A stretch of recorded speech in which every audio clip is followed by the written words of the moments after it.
Bonjour à tous. Tout d'abord, voilà, je vais me présenter avant de vous présenter les experts qui sont autour de moi. Donc, je suis Nathalie Cosette, je suis la directrice du salon Omiyage depuis 10 ans. Il faut savoir que le Omiyage, ça veut dire cadeau en japonais. On me le demande, donc je donne l'info. Et donc, il faut savoir, le salon a été créé, lui, en 2001. Donc, on va parler aujourd'hui de la métamorphose du secteur, et puis de ce secteur un petit peu méconnu. Il y a très peu de chiffres liés à ce secteur d'activité qui est vraiment une niche. Et donc, vous pourrez quand même en retrouver quelques-uns sur le magazine Inspiration Luxe. Vous avez eu à l'entrée du salon, que l'on vous offre à l'entrée du salon. Et puis, je vais vous présenter les experts autour de moi avec qui on va échanger sur cette thématique. Alors, tout d'abord, Bénédicte Baraquet, la maison Fauchon, qui est manager pour le cadeau B2B. À côté de moi, Olivia Moreau, qui est donc responsable B2B France Benelux. Pascal Evano, gérante de Business Gift, spécialiste aussi du cadeau d'affaires d'exception, Bas et spiritueux. Et puis Florence Labébrun, qui est gérante de FLB2B et qui est experte aussi en cadeaux d'affaires et protocolaires depuis plus de 20 ans. Vous avez autour de la table vraiment des gens qui sont dans le secteur depuis un grand moment. Donc tout d'abord, je vais m'adresser à Florence justement pour lui demander un petit peu quelques points sur la législation, parce que souvent on pose beaucoup de questions sur la législation et ça peut coincer, entre guillemets, si tu peux utiliser ce terme, les achats ou du moins les limiter, alors qu'il y a plein de choses possibles. Florence. Merci Nathalie pour cette introduction. Alors oui, effectivement, on pose souvent la question dans mes clients, quelles sont les règles pour respecter les hiérarchies de cadeaux d'affaires, et entre autres les seuils de récupération au TVA. Donc aujourd'hui, ce qu'il faut savoir, c'est que le seuil de récupération classique, c'est 73 € TTC par bénéficiaire. Mais en fait, on peut complètement dépasser ce seuil et dans ces cas-là, la TVA n'est pas récupérable. Mais il n'y a aucune contrainte légale qui fait qu'on est obligé de rester dans ce seuil. Et puis, les entreprises ont souvent plusieurs paliers de cadeaux, donc ça justifie aussi de pouvoir dépasser ce seuil. Et un élément que les gens ne savent pas souvent, c'est qu'on peut considérer un certain nombre de cadeaux comme des charges déductibles du résultat de l'entreprise. Donc c'est un point qui est important. À partir du moment où le cadeau est fait dans l'intérêt du développement et de la relation avec le client, il n'y a pas de contrainte en fait de montant en termes de cadeaux offerts. Donc, c'est vraiment un point qui est intéressant à souligner. Et dans ces cas-là, il n'y a pas de limite de valeur de cadeau. Donc après, chaque entreprise, bien sûr, peut avoir ses codes de déontologie et avoir ses règles et souhaite rentrer dans telle ou telle zone de cadeau et les conformités propres, mais tout est possible. J'ai une banque privée l'autre jour qui m'a interrogée par exemple sur des cadeaux. Elle m'a dit au départ, il ne faut pas dépasser les 73 €. Et quand je lui ai donné cette règle, du fait qu'elle tenait déduire le résultat, ils ont accepté de faire des cadeaux plus importants et de monter d'un cran dans leur palier de cadeaux. Après, il peut y avoir les cadeaux aux salariés. Donc, je ne vais pas rentrer trop dans les détails, mais grosso modo, pour un salarié, le cadeau est exonéré d'impôt à partir du moment où il est inférieur à 5% du seuil de la sécurité sociale. Donc, ça représente 183 € en 2023. Donc là, déjà, il n'y a pas d'impôt. Ensuite, il peut y avoir des dérogations, souvent par les CSE, quand il y a des mariages, des enfants, Noël, des naissances, etc. On peut monter d'un cran en termes de cadeaux et il n'y a pas de limite particulière. Donc, ça permet d'avoir une souplesse ici et donc de ne pas se sentir contraint. Pour tout ce qui est personnes physiques ou commerciales, quand on fait des incentives ou des réseaux de distribution, si la valeur du cadeau est inférieure à 228 €, il n'y a pas de charge fiscale pour les entreprises. Donc voilà, il existe à peu près tout et son contraire dans ce domaine, donc c'est pas évident de savoir quelles sont les règles, mais voilà les tendances. Et puis les sources que je vous ai données, c'est le CCI de Paris, le ministère de l'économie et l'URSSAF, pour que vous ayez des petits points de repère. Voilà, donc grosso modo, il n'y a pas beaucoup de règles, si ce n'est les règles qu'on se fixe à soi-même en tant qu'entreprise, mais il y a plein de choses à faire et plein de possibilités d'optimisation fiscale sur les capitales. Bon, super, donc maintenant on sait un petit peu où on peut aller. On voit que la marge est assez grande, donc dans le salon vous trouverez des cadeaux de toute typologie et de tout budget. Donc là, je vais me tourner vers Bénédicte Baraquet. On parle beaucoup en ce moment, la tendance, c'est bien le RSE, le Made in France. Donc voilà, je voulais savoir si le RSE et le bénéfice sont les nouveaux incontournables de notre secteur. Assurément, Nathalie, ça c'est vraiment une préoccupation de nos clients que l'on retrouve. Et c'est-à-dire, je dépasserai même le Made in France, c'est parfois un souci de trouver des cadeaux régionaux plus proches de chez eux, une demande de nos clients. Et ça, c'est une tendance qu'on observe maintenant depuis quelques années, où nos clients, effectivement, recherchent ces quasi des cadeaux de région et nous interrogent surtout sur le sourcing de nos cadeaux, de nos produits. Il faut savoir que Fauchon, auparavant, avait un historique, l'envie et la possibilité de proposer à ses clients des cadeaux qui venaient d'ailleurs. On allait chercher des cerises en plein mois d'hiver sur l'Amérique du Sud. On allait chercher d'autres produits très très loin pour amener le meilleur de la gastronomie française sur les places de Paris pour faire découvrir donc aux Parisiens cette gastronomie-là. Et depuis maintenant quelques années, on resserre bien évidemment cette offre produit qui n'a plus lieu d'être. C'est vraiment incongru maintenant de présenter ce genre de cadeaux à nos clients. Et pour se resserrer, bien sûr, pour présenter une offre française et made in France qu'on a vraiment à faire développer. Donc, Fauchon se fait un dénicheur de talents et un sourceur de talents made in France. Et preuve, c'est qu'on a effectivement dans nos panels de partenaires artisans plus de 50% de nos fabricants qui ont moins de 10 salariés qui œuvrent pour nous. On a véritablement à cœur de présenter ce savoir-faire français. D'autre part, pour parler du RSE de façon un peu plus générale, donc nos clients effectivement ils me posent cette question sur le packaging souvent parce qu'on a à cœur d'offrir effectivement nos produits dans des packaging magnifiques pour magnifier justement ce cadeau.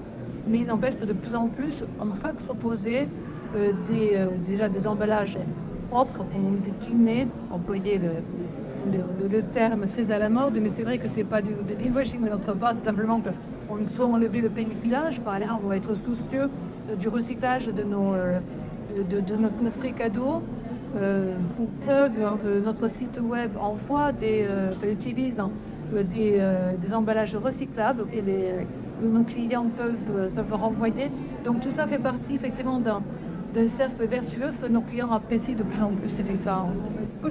Bonne journée à nouveau d'Air France qui s'occupe d'accompagner des marques d'excellence française. Je suppose que vous confirmez. Absolument, oui, tout à fait. Je suis tout à fait d'accord avec Bénédicte. Moi, c'est vrai que j'ai créé FL B2B en 2004 parce que mes clients me demandaient de les guider dans leur choix de cadeaux d'excellence française.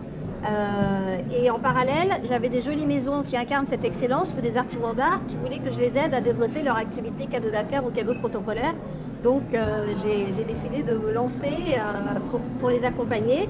Et comme je suis une épicurienne et que je suis tombée dans la potion magique il y a à peu près 20 ans dans le domaine du cadeau d'affaires et des cadeaux protocolaires, j'ai vraiment choisi d'être une dénicheuse de tendance et d'être l'ambassadrice d'artisans d'art et de maisons qui incarnent cette excellence avec un savoir-faire particulier, une histoire et une qualité de produit qui me touchent et qui vont correspondre à mes clients.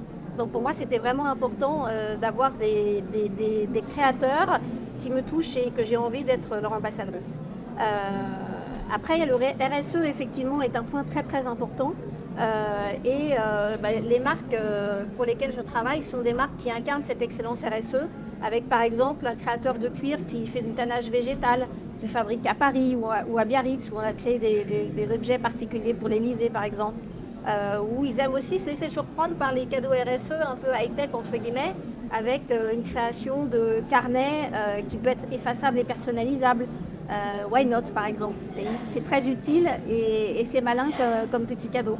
Quand ils cherchent l'excellence française, ça peut être un bel instrument d'écriture par exemple, parce qu'on va le garder et on va le transmettre. Ça peut être la création d'un trophée de golf sur mesure avec un artisan d'art qui est spécialisé dans les créations d'objets à votre image. Ça peut être pour les cadeaux protocolaires une recherche très particulière. Par exemple, une personnalité qui est fan d'automobile, on va essayer de lui trouver, de dénicher l'élément particulier avec l'édition limitée sur les 24 heures du Mans. quelqu'un qui est fan d'aéronautique, on va lui trouver un coffret spécial pour incarner l'aéronautique avec des coffrets thématiques, avec Space Odyssey par exemple, pour une marque française qui fête ses 150 ans cette année. En tout cas, les clients ont vraiment une volonté de dénicher des cadeaux qui ont une valeur, une histoire et qu'on les personnalise avec cette démarche RSE et avec une traçabilité. La traçabilité, c'est de plus en plus important. Par exemple, il y a une maison de champagne qui s'est lancée sur ce domaine-là, qui met la carte d'identité des champagnes à l'arrière de chaque bouteille. Et on peut également personnaliser les bouteilles avec des gravures. Donc ça permet d'avoir vraiment une identité, personnalisation, RSE, tracking, qui est important. Parce que qui dit Made in France dit forcément personnalisation. Et je crois que Pascal Averneau a aussi pas mal d'informations à nous donner et nous faire écho des demandes qu'il a en personnalisation. Alors, est-ce qu'on se parle de ce qu'on avait avant et de ce qu'on a maintenant, ou est-ce qu'on parle directement de la personnalisation? On va partir des... Voilà. Comme on le sent. En définitive, pour moi, dans le cadeau d'affaires, il y a eu l'avant-Covid et l'après-Covid. Et je pense qu'il y a eu une prise de conscience qui a été faite à ce moment-là. Et avant, donc il y a une dizaine d'années, mais même encore bien avant, les produits étaient relativement peu personnalisés. Les marques recherchaient à peu près le même produit pour tout le monde, quelque chose de classique, plutôt d'une grande marque et qu'ils pouvaient trouver ailleurs assez facilement. Donc on essayait de ne pas sortir des sentiers battus, mais de faire quelque chose qui fasse plaisir et qui soit valorisant. Après, effectivement, comme disaient toutes les intervenantes, on a eu des différences avec le Made in France, les démarches RSE, les recyclables, etc. Il y a eu une vraie prise de conscience et aujourd'hui, les demandes ont complètement changé. Donc oui, effectivement, au-delà de ça, je ne vais pas répéter ce qui a déjà été dit, mais on recherche un effet waouh, ça c'est sûr. La personnalisation, elle existe. Quand on travaille, c'est ce que disait tout à l'heure Bénédicte, quand on travaille avec une société, par exemple vendéenne, ils veulent acheter des paniers gourmands, ils veulent absolument que dedans, il y ait un produit vendéen. Donc on est sur des démarches très particulières, parce que ça veut dire que le panier en question, il va falloir le reconstruire juste pour eux. Donc on peut avoir de la personnalisation, par exemple, sur des bougies. Aujourd'hui, on va vous demander des bougies astrales. Et donc la bougie, elle est individualisée, puisque vous avez votre date de naissance dessus. Donc chacun a une bougie différente. D'accord ? Sur un parapluie, on va vous demander de mettre les initiales dessus. Là aussi, c'est individualisé. Donc voilà, on est vraiment sur cette tendance-là. Et les gens vont chercher la démarche. On peut aussi avoir des produits qui peuvent, en termes de coloris, rappeler un peu le logo d'une entreprise, mais tout en restant dans l'excellence et l'effet waouh. Voilà. Ça, c'est dans l'esprit, mais je peux créer le produit. Il y a aussi des marques qui sont très fortes. Et je me tourne vers Olivia Moreau, qui est l'ambassadrice de la marque Swarovski, pour qui c'est l'histoire de Swarovski qui va peut-être primer sur l'aspect, puisqu'on va pas mettre des logos, c'est une autre thématique. Donc, mais là, c'est l'histoire qui prime et qui va déclencher l'achat coup de cœur, peut-être. Exactement. Nous, chez Swarovski, on a la chance d'avoir une histoire qui est très très forte. On est une société qui existe depuis 1895. Alors, on ne travaille pas sur le Made in France comme mes collègues ici. On travaille sur le Made in Autriche. Donc, on est sur une marque européenne. Et on a vraiment à cœur aujourd'hui de mettre en avant le patrimoine de la marque, l'histoire de la marque. À la base, Daniel Swarovski a créé la machine à tailler le cristal, donc on est une marque très industrielle en 1895. Et aujourd'hui, on voit l'évolution de la marque. Et j'ai eu ce matin l'exemple sur le salon d'un client avec lequel je travaille depuis plus de 10 ans et qui, pour la première fois, est venu me voir et m'a dit, voilà, je voudrais parler de vous, je voudrais parler de la marque, de l'histoire, de vos engagements. Et c'est la première fois qu'on faisait une demande pour vraiment insister là-dessus plutôt que de parler du produit. Et on a en effet énormément de choses à dire là-dessus. C'est un argument qui est très fort de se dire aujourd'hui, tout ce qu'on a créé, toute la force de cette marque, qui est quand même le 3e bijoutier au monde, vient de l'histoire, de l'ancrage, du patrimoine. On a même un musée qui est dédié à la marque pour vraiment mettre en avant toute cette histoire-là et pouvoir la retrouver dans les yeux de nos consommateurs, que ce soit en retail, que ce soit en cadeau d'affaires. On a vraiment ce message fort à faire passer sur l'histoire et le patrimoine de la marque. Donc, on parle aussi d'expérience, de cadeaux expérience. Et là, je vais rebondir avec Florence, peut-être. Donc, on a vu l'histoire, on a vu la personnalisation, on a vu le Made in France, on a vu le côté, on se rapproche des régions. Donc, qu'est-ce qu'on peut en dire de ça, Florence? Alors moi la tendance forte que j'ai remarquée ces dernières années et de plus en plus cette année, c'est de faire vivre des expériences uniques à la fois aux clients et aux équipes.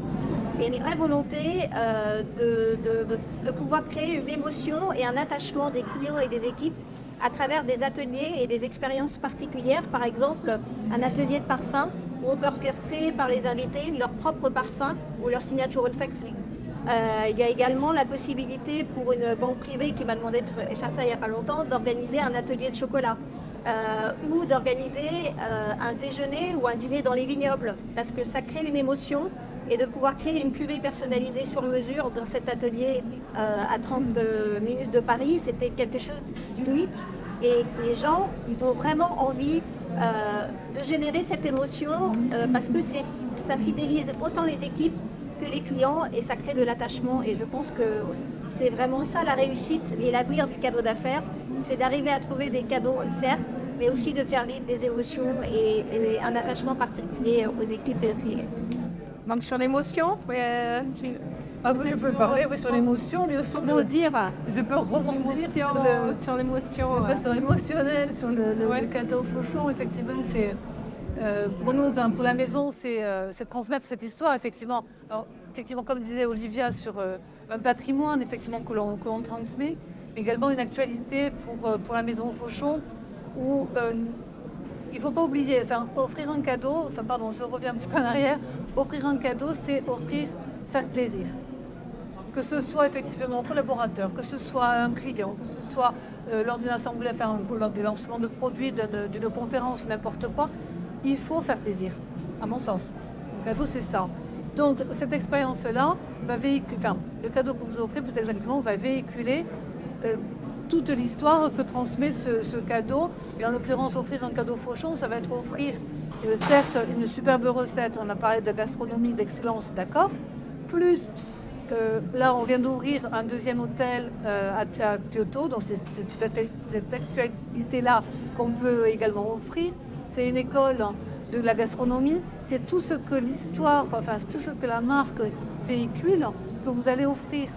Donc là, vous avez un collaborateur qui va être tout heureux de proposer le cadeau que sa direction a choisi. Parce qu'il ne faut pas oublier, dans nos métiers, on ne rencontre jamais un monsieur ou une madame chargée d'acheter ce cadeau. Donc déjà, il va falloir amener de l'émotion dans cet acte d'achat pour que ces gens-là soient heureux de leur mission et pouvoir transmettre effectivement le pourquoi ils ont choisi tel cadeau plutôt qu'un autre à leur staff, à leur équipe, etc. Donc c'est ça, c'est que je dis toujours à mes clients, n'oubliez pas, vous avez le choix de plein de choses, de composer effectivement un cadeau personnalisé dans notre gamme, etc. Mais surtout, la principale des choses, c'est faire plaisir, c'est cette émotion qu'il faut transmettre. On peut être aussi un peu déçu parfois de ne pas voir la personne. On aimerait peut-être une petite souris pour voir la personne qui va ouvrir et la réaction, c'est-à-dire d'aller vraiment au bout, mais ça, voilà. Je ne peux pas me glisser dans mes... Non, c'est ça. Non, mais on dit souvent qu'il y a une double émotion dans le cadeau d'affaires. Il y a l'émotion de la personne qui achète, qui choisit et qui va offrir le cadeau. Et il y a l'émotion de la personne qui l'ouvre et qui aura toujours cet rapport à l'employeur ou la personne qui lui offre le cadeau. Et cette double émotion, elle est super forte, quel que soit le produit, quelle que soit la marque, où on doit bien sélectionner en amont le message qu'on veut faire passer et le cadeau qui fera le plaisir au plus grand nombre. On différencie l'aspect objet publicitaire du cadeau d'affaires. On appelle un cadeau d'exception, c'est qu'on peut être exceptionnel. On l'a vu par vraiment de diverses façons. Et qu'on soit une entreprise connue ou moins connue, on peut faire passer des messages différemment maintenant. Sur le cadeau émotion, vous avez un exemple Moi, je peux donner un exemple par rapport à ça. On vend de plus en plus souvent une histoire. Moi, je vends beaucoup de vin. Et quand je vends du vin, les gens ont besoin que je leur explique la manière de travailler, si les vignes sont centenaires, par exemple, ou pas, s'il y a telle ou telle histoire particulière. Donc, on parlait tout à l'heure des anciennes vignes Louis XIV, etc. Enfin voilà, on vient aussi acheter une histoire, parce que quand on va offrir pour créer cette fameuse émotion dont on parlait tout à l'heure, il faut aussi raconter une histoire. C'est-à-dire celui ou celle qui achète va acheter pour un effet waouh, valoriser son cadeau et faire plaisir. Et de l'autre côté, il faut recevoir aussi cette histoire qui a généré des émotions chez l'autre personne pour se dire, bah oui, effectivement, là, on a bien fait de nous faire ça, ça a touché, le but était atteint. Et donc voilà, moi je raconte beaucoup d'histoires. Non mais c'est vrai, et sur vos marques, c'est pareil, vous avez des histoires à raconter. Et c'est la première chose qui me vient à l'esprit. Ah ben Voilà. super, là il y a un point qu'on n'a pas évoqué. Là je vais me tourner à nouveau vers Olivia, c'est la digitalisation. Et je crois que autant la marque Swarovski que la marque Fauchon, les deux ont quelque chose à nous dire sur la digitalisation. On est obligé en 2003 de se lancer sur la digitalisation parce que ça fait vraiment partie des mœurs et des coutumes de nos clients. Alors la digitalisation, ça passe d'abord par les réseaux sociaux, évidemment. On travaille chez Swarovski énormément nos réseaux sociaux, que ce soit Instagram, que ce soit Facebook, que ce soit TikTok pour une cible un petit peu plus jeune. Mais on travaille énormément là-dessus et on s'appuie sur ces supports-là pour pouvoir ensuite les communiquer à nos clients entreprises. Mais il y a également aussi la digitalisation du cadeau lui-même. Donc on a depuis quelque temps une offre carte cadeau digitale. Donc c'est un code qui génère beaucoup moins d'émotions que quand on ouvre un paquet, mais qui pour le coup répond à une cible différente, à une autre demande. Un code à utiliser sur nos plateformes internet ou dans nos propres boutiques pour pouvoir offrir au plus grand nombre une expérience différente et travailler sur la facilité et toucher un plus grand nombre de partenaires. Rien à rajouter, pareil. Voilà. Effectivement, on utilise les réseaux sociaux, bien sûr, pour transmettre l'actualité de la maison et puis l'image de marque de la maison. Et On ne peut plus passer à côté de voilà, cet aspect, que ce soit les marques de tout type sur la partie. c'est dynamique là-dessus. Et puis effectivement, oui, le cadeau passe maintenant aussi par la carte digitale valable sur notre boutique web. Et là, effectivement, comme tu disais, il n'y a pas d'émotion effectivement d'offrir le petit bout de plastique, mais ça va au-delà toutefois parce que on peut communiquer justement et mettre une communication habillée, disons, le message par lequel on va envoyer ce cadeau pour expliquer qu'on offre justement tous les possibles à raison de X euros bien ensuite sur notre site web qui reprend toute l'offre donc de la maison. C'est complètement complémentaire et ça cannibalise pas du tout l'offre aux produits classiques. Ce qu'on pourrait imaginer, ouais. Donc je ne sais pas si dans l'assistance vous avez des questions. J'en profite pour dire que cette table ronde sera sur les réseaux sociaux de Miyage et je pense des partenaires présents ici.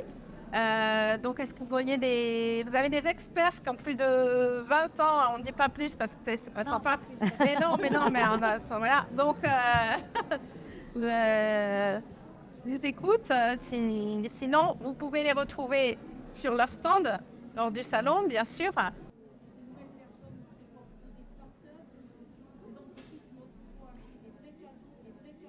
Il y a les deux. Alors nous, on passe par des partenaires spécialisés en revente de cartes cadeaux. Donc c'est pas en direct avec Swarovski. Il y a les deux. Il y a des très grandes sociétés qui utilisent ça pour des questions de facilité.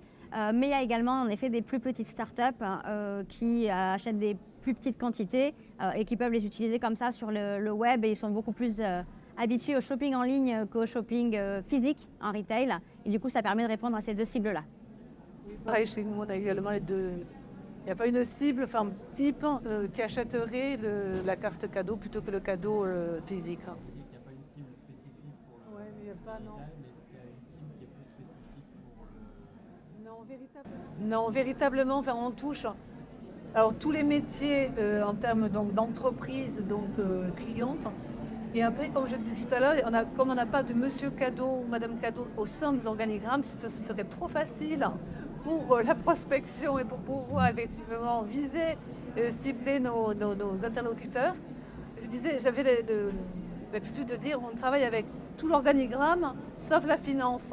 Je me suis dit, non, la finance, on en a besoin. Donc on ne les visera pas effectivement en première ligne, effectivement. Donc je n'ai pas de cible type, et je pense que mes collègues... Alors ça peut dépendre beaucoup aussi du type de produit. Je vais prendre un exemple, quand vous avez des parfums. Vous achetez des cadeaux pour faire des cadeaux à des personnes qui portent le même parfum que sa copine, sa voisine ou la personne qui travaille avec vous. Pas du tout. Le fait d'avoir une carte, ça a révolutionné le monde du parfum parce que chacun peut choisir son parfum. Donc c'est plus une question de produit. Les bijoux, c'est pareil. Les bijoux, vous n'allez pas tous dans la même société ou chez les clients porter les mêmes bijoux. Donc si vous pouvez choisir un petit peu et être un peu différenciant, c'est plus sympa. Donc voilà, donc c'est beaucoup par rapport au type de produit et à ce que vous voulez offrir pour éviter de faire des erreurs. Voilà. Non, c'est pas une taille d'entreprise, c'est pareil à une époque sur les vins et spiritueux. Certains se disaient, bon, ça va faire plus plaisir à des hommes qu'à des femmes. Bon, en fin de compte, ils n'en savent rien. Mais en faisant la carte, là, du coup, ils le savent, puisque chacun choisit ce qui lui fait plaisir. Donc voilà, c'est pour éviter de faire des erreurs, on peut toucher tout le monde, et chacun fait en fonction de son rythme ou de ses choix. Voilà. On voit bien l'évolution depuis 10 ans. Le marché a beaucoup, le marché a beaucoup évolué. Et peut-être pour finir, demander à chacun si on se projetait un petit peu dans l'avenir, ou de donner un qualificatif ou un mot qui pourrait qualifier le cadeau, voilà, pour ne pas faire d'erreur. Voilà, comment il faudrait qu'il soit ce cadeau et comment il va être. Si vous me posez la question, Nathalie, moi, ce sera un cadeau vêtement. Bien sûr. Moi, je parlerai de savoir-faire. Chez Swarovski, c'est le mot qu'on a utilisé pour notre campagne de communication sur la fin d'année. Dans le monde entier, donc on dit savoir-faire. Et c'est quelque chose auquel on tient beaucoup. Moi, je dirais effectivement excellence française, sur mesure et RSE. Ça fait pas un mot, ça, hein? T'as triché, hein? Émotion, parce que c'est un rapport à ce qu'on disait tout à l'heure, c'est important pour beaucoup de clients de remettre des cadeaux sur main propre. Donc ça reste aussi une valeur importante pour générer cette émotion. Je m'arrête. Et moi, je dirais que, alors je vais faire court, mais je dirais que on va aussi de plus en plus vers un cadeau qui va se rapprocher de l'offrant. C'est-à-dire quand on ouvre son cadeau, les gens aiment bien savoir d'où ça vient. Et donc ça, c'est beaucoup de demandes, c'est-à-dire qu'à un moment donné, il y avait la petite carte ou le logo, etc. Il y a peut-être de moins en moins de logos et de plus en plus de rapports avec l'offrant et de rapports évidents. On va vers ça. Voilà. Je finirai en disant qu'il y a le choix. Parce que c'est aussi l'objet d'Omiyage, de donner, de susciter des envies et de permettre à toutes ces marques, là, il y a 10 ans, il y avait 57 marques présentes sur Omiyage. Aujourd'hui, il y en a 135. Donc, ça veut dire que voilà, le champ des possibles a été ouvert et les marques, on va dire, emblématiques, certaines sont représentées ici, ont fait tellement évoluer leur offre que ça a peut-être plus trop rien à voir avec ce qu'il y avait il y a 10 ans. Donc, je dirais le choix et c'est pour ça qu'on s'attache chez Omiyage à faire évoluer l'offre, essayer en tout cas de donner une idée du marché. Voilà. Et pour ceux qui n'auraient pas pu assister du coup à la conférence, je signale quand même qu'il y a une conciergerie dans laquelle on peut vous donner des idées et vous mettre en relation directement avec les marques. On n'est absolument pas revendeur ou intermédiaire. On a bien sûr le magazine dont j'ai parlé au départ et la plateforme cadeau.omiyage.com qui n'est pas une marketplace mais qui est là pour aussi se remémorer, digitaliser l'esprit de se dire mais où est-ce que je l'ai vu ce cadeau, sur quel salon. Il y a beaucoup de marques aussi qui n'exposent que sur Omiyage, donc c'est chez nous et vous remercier déjà d'être tous ici et merci à vous d'avoir partagé avec moi ce moment sur Omiyage. Merci à toi. Merci Nathalie. Bravo. Merci. Merci.